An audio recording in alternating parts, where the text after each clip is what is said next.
And there is a difference between someone who came into the country illegally versus someone who overstayed their visa. That's not a crime.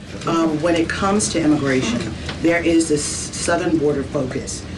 What happens to those who've overstayed their visas? That is part of the broken immigration system. In 2023, there was a report by the Biden administration, the Homeland Security Department, that said overstays of visas were 3 times more than usual. Will there be a focus on the overstays for visas as well? If an individual is overstaying their visa, they are therefore an illegal immigrant residing in this country, and they are subject to deportation.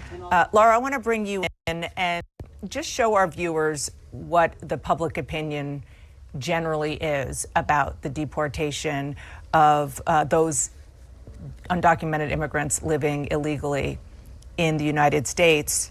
63%, according to the latest Fox News poll, say that they favor deporting those immigrants. So that's a pretty high number. Can you square that with what we just heard from Priscilla's reporting?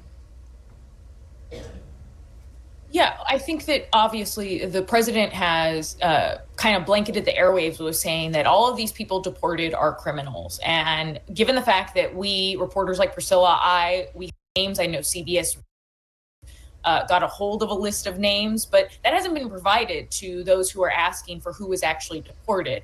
And there is a difference between someone who came into the country illegally versus someone who overstayed their visa. That's not a crime, versus someone who has no criminal record, no criminal history. Mm-hmm. And based on my reporting, based on clearly Priscilla's reporting, there are some Venezuelan nationals whose family members, whose lawyers say that they were deported, who have no criminal record, who have no criminal history, that they legally applied for asylum or were trying to gain status, where some of them were in the middle of proceedings, and then they were deported to El Salvador. And now their lawyers, their family members can't reach them. So sometimes I think it's also the way we ask those questions in polls, which is, are we framing it as they are illegal immigrants? Or are we splitting it up and saying some of these people overstayed visas, that's not illegal. Some were in the process of claiming asylum.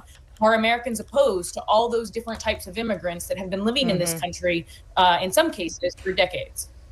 Yeah, that's a very fair point. So that's not a crime. They are therefore an illegal immigrant residing in this country, and they are subject to deportation.